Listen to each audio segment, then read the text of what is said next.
Hi friends, మీకు కనుక ఈ వీడియో నచ్చినట్లయితే తప్పకుండా లైక్ చేయండి. అమర్ రాతోడు ఇద్దరు కూడా కార్లో వెళ్తూ ఉంటారు. బాగి ఎప్పటికీ నా భార్య కాలేదు అని చెప్పి అమర్ అంటూ ఉంటే, సార్ అలా అనకండి సార్, మిస్సమ్మ కుటుంబం ఆపదలో ఉన్నప్పుడు మీరు మిస్సమ్మ కుటుంబాన్ని ఆదుకున్నారు. మిస్సమ్మ కూడా మన కుటుంబాన్ని ఒక కంచెలాగా కాపాడుతూనే ఉంది. అటువంటిది మిస్సమ్మ మీ భార్య కాకపోవడం ఏంటి సార్? అగ్నిసాక్షిగా మీరు మిస్సమ్మ మెడలో 3 ముళ్ళు వేశారు, 7 అడుగులు నడిచారు. మీ ఇద్దరికి ఇష్టం లేకపోయినా ఈ పెళ్లి జరిగిందంటే అరుంధతి అమ్మగారి ఆశీర్వాదంతోనే మీ పెళ్లి జరిగినట్టుగా నాకు అనిపిస్తుంది సార్. ఎవరు అవునన్నా కాదన్నా మిస్సమ్మ మీ భార్య సార్ అని చెప్పి రాతోడు అంటూ ఉంటే, అప్పుడు అమర్, లేదు రాతోడు, నా వల్ల బాగి జీవితం మధ్యలో ఆగిపోకూడదు. తను అనుకున్న గోల్స్ని తను రీచ్ అవ్వాలి. తన గోల్స్ని రీచ్ అవ్వడానికి నేను తనకి సపోర్ట్ ఇస్తూనే ఉంటాను అని చెప్పి అమర్ అంటూ ఉంటే, మిస్సమ్మ జీవితం మీతో ఆగిపోవడం ఏంటి సార్? అసలు మిస్సమ్మ జీవితం మొదలైందే మీతోని. మిస్సమ్మ మీరు పిల్లలతో ఆనందంగా ఉంటే చూడాలనేదే నా కోరిక సార్. ఒక్కసారి ఈ విషయం గురించి ఆలోచించండి అని చెప్పి రాతోడు అంటూ ఉంటాడు. మరో పక్క బాగి ఇంట్లో వాళ్ళందరికీ కూడా కాఫీ తీసుకొచ్చి ఇస్తూ ఉంటుంది. ఇక అప్పుడు మంగళ అనుకోకుండా కాఫీని రామ్మూర్తి మీద పడేస్తుంది. ఒక్క పని కూడా చేత కాదు అని చెప్పి రామ్మూర్తి మంగళాన్ని తిడుతూ ఉంటారు. అయ్యో నాన్న, పంచంతా తడిచిపోయింది కదా, మీరు పోయినసారి వచ్చినప్పుడు ఒక పంచను మర్చిపోయారు, నేను వెళ్ళి తీసుకువస్తాను ఉండండి నాన్న అని చెప్పి అలా బాగి పంచను ఎక్కడ పెట్టుంటాను, ఒకవేళ ఆయన కబోర్డ్లో కానీ పెట్టుంటానా అని చెప్పి బాగి అలా అమర్ బెడ్రూమ్లో ఉన్న కబోర్డ్స్ అన్నీ కూడా వెతుకుతూ ఉంటుంది. ఇదేంటి పంచ కనిపించడం లేదు అని చెప్పి అలా కబోర్డ్ డోర్ తెరవగానే ఆరు చిన్నప్పటి పట్టు పంచ బాగి చేతుల్లోకి వచ్చి పడుతుంది. ఇదేంటి ఇలాంటి పంచలు ఆయన కట్టారు కదా, మరి ఈ పంచ ఈయన కబోర్డ్లోకి ఎలా వచ్చుంటుంది అని చెప్పి బాగి ఆలోచిస్తూ ఆ పంచను బెడ్ మీద పెట్టి రామ్మూర్తి పంచ ఎక్కడైనా కనిపిస్తుందేమోనని చెప్పి మిగతా కబోర్డ్స్ అన్నీ కూడా వెతుకుతూ ఉంటుంది. ఇక మంగళ రామ్మూర్తితో, మీరేమీ కోపంగా చూడాల్సిన అవసరం లేదు, నా కాఫీకి దిష్టి పెట్టాల్సిన అవసరం లేదు, మీ కూతురు ఇంకొక కాఫీ తెస్తుందిలేండి అని చెప్పి అంటూ ఉంటుంది. ఇక రామ్మూర్తి అమర్ వాళ్ళ అమ్మా నాన్నలతో మాట్లాడుతూ ఉంటాడు. బావగారు, నేను వెళ్ళి పంచ తీసుకొని వస్తాను ఉండండి అని చెప్పి అమర్ వాళ్ళ నాన్నగారు అంటూ ఉంటే, అయ్యో వద్దులేండి బావగారు అని చెప్పి రామ్మూర్తి అంటూ ఉంటాడు. మీరు మీ కూతుర్ని మాకు ఇచ్చారు, అటువంటిది మీకు నేను పంచి ఇవ్వలేనా బావగారు అని చెప్పి అలా అమర్ వాళ్ళ నాన్నగారు కూడా పంచ తీసుకురావడం కోసం అని చెప్పి గదిలోకి వెళ్తారు. బాగీకి రామ్మూర్తి పంచ ఎక్కడా కనిపించకపోవడంతో ఇక ఆ పట్టు పంచను తీసుకొని మెట్లు దిగుతూ కిందకి వస్తూ ఉంటుంది. బాగి చేతిలో ఉన్న ఆ పట్టు పంచను చూడగానే మనోహరి ఒక్కసారిగా షాక్ అవుతూ ఉంటుంది.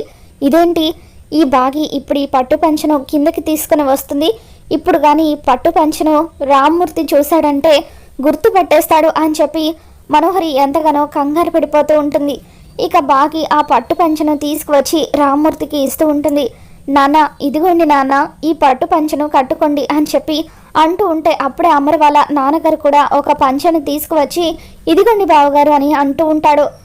మీరు కూడా తీసుకువచ్చారా మామయ్య గారు అని చెప్పి బాగి అంటూ ఉంటుంది.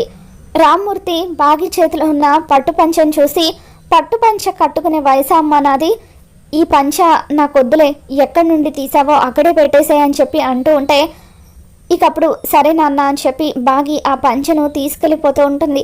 ఇక రామ్మూర్తికి అది ఆరు చిన్నప్పటి పంచ అన్న విషయం గుర్తుకు వచ్చి, అమ్మ ఒక్కసారి ఆ పట్టు పంచను ఇలా ఇవ్వు అని చెప్పి దాన్ని చేతులతో తాకి ఇక అది ఆరు చిన్నప్పటి పంచ అని గుర్తుపట్టి ఒక్కసారిగా నా కూతురు అని చెప్పి కుప్పకూలిపోతాడు. ఏమైంది నాన్న అని చెప్పి బాగి ఎంతగానో కంగారు పడిపోతూ ఉంటుంది. ఇక దాంతో రామ్మూర్తి, ఈ పంచను ఎక్కడి నుండి తీసావమ్మా అని చెప్పి అంటూ ఉంటారు. అప్పుడు బాగి ఆయన కబోర్డ్లో దొరికింది నాన్న అని చెప్పి అంటూ ఉంటే అప్పుడు రామ్మూర్తి, నా కూతురు అని చెప్పి ఏడుస్తూ ఉంటాడు. నాన్న ఏమైంది నాన్న అని చెప్పి బాగి అడుగుతూ ఉంటుంది. అల్లుడు గారు ఎప్పుడొస్తారమ్మా అని చెప్పి రామ్మూర్తి అంటూ ఉంటే, ఏదో ఇంపార్టెంట్ మీటింగ్ ఉందని వెళ్ళారు నాన్న, సాయంత్రం వరకు వచ్చేస్తారు అని చెప్పి బాగి అంటూ ఉంటుంది. ఇక అలా రామ్మూర్తి అది తన పెద్ద కూతురు పంచాన్ని నిజం చెప్పకపోవడంతో అమ్మయ్య అని చెప్పి మనోహరి అనుకుంటూ ఉంటుంది. రండి బావగారు, మీరు దేని గురించో కంగారుగా ఉన్నట్టున్నారు, నా గదిలోకి వెళ్ళి మాట్లాడుకుందాం అని చెప్పి అలా రామ్మూర్తిని అమర్ వాళ్ళ నాన్నగారు గదిలోకి తీసుకెళ్ళిపోతారు.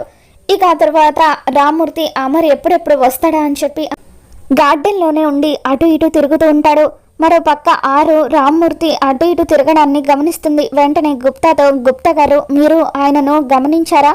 ఇందాకటి నుండి ఇటు నుండి అటు తిరుగుతూనే ఉన్నారు అని చెప్పి అంటూ ఉంటే, నువ్వు ఇంకొక విషయం గమనించలేదు బాలిక, అతను ఇటు నుండి అటు మాత్రమే కాదు అటు నుండి ఇటు కూడా తిరుగుతున్నాడు అని చెప్పి గుప్తా అంటూ ఉంటాడు.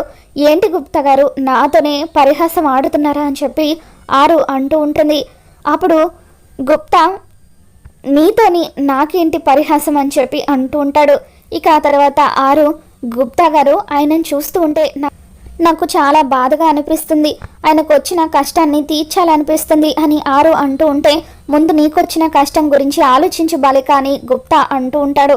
నా కష్టం గురించి ఏం మాట్లాడుతానులేండి, నాది సమాధానం దొరకని ప్రశ్నే కదా, ఆయనకేమో నిజం తెలిసినా కూడా చెప్పరు, నేను ఎవరిని అడిగి నిజం తెలుసుకోవాలి, నాకు ఎవరు నిజం చెబుతారు అని ఆరు అలా బాధగా అంటూ ఉంటే, ఏంటి బాలిక నన్ను మాయ చేసి నా ద్వారా నిజం తెలుసుకుందాం అనుకుంటున్నావేమో, నీలాంటి వాళ్ళను నేను ఎంతమందిని చూడలేదు అని చెప్పి గుప్తా అంటూ ఉంటాడు. సరేలేండి గుప్తా గారు, మీరు నాకు నిజం చెప్పరని నాకు తెలుసు, నాకు ఒక సందేహం వచ్చింది అని ఆరు అంటూ ఉంటుంది. ఏంటో చెప్పు బాలిక, నీకొచ్చిన ఆ సందేహాన్ని సంధింపుము అని చెప్పి అలా గుప్తా అంటూ ఉంటే, ఏంటో సందేహం తప్ప నాకు ఏమీ అర్థం కాలేదు అని ఆరు, ఇప్పుడు ఆయన పెద్ద కూతురు కోసం వెతుకుతున్నారు, అలాగే నేను కూడా నా తల్లిదండ్రుల కోసం వెతికాను, ఆయన పెద్ద కూతురు సరస్వతి వార్డెన్ దగ్గరే పెరిగింది, అలాగే నేను కూడా సరస్వతి వార్డెన్ దగ్గరే పెరిగాను, కాబట్టి లాజిక్గా ఒకవేళ నేనే ఆయన కూతుర్నేమో, చిన్నప్పుడే నేను వాళ్ళకు దూరం అయ్యాను కాబట్టి రేడియో ద్వారా బాగీకి నాకు పరిచయం ఏర్పడింది, అలా నా చెల్లెలు బాగిని నేను కలవాలనుకున్న రోజే అనుకోకుండా నేను యాక్సిడెంట్లో చనిపోయాను, ఆ తర్వాత ఆయనతో నా జీవితం ముగిసిపోయింది, నా జీవితం ఎక్కడైతే ముగిసిపోయిందో అక్కడి నుండి నా చెల్లెలు నా భర్తతో తన జీవితాన్ని మొదలుపెట్టింది, నా రక్త సంబంధమే నా ఇంటికి వచ్చి నా ఇంటిని కాపాడుతుంది, ఇలా జరిగి ఉంటే ఎంత బాగుంటుందో కదా గుప్తా గారు అని చెప్పి ఆరు అంటూ ఉంటుంది. ఇక అప్పుడు గుప్తా ఇక అలా జాలిగా ఆరు వైపు చూస్తూ ఉంటాడు. అలా జరిగితే బాగుండడం కాదు బాలిక, జరిగేది అదే అని చెప్పి అలా గుప్తా అనుకుంటూ ఉంటాడు.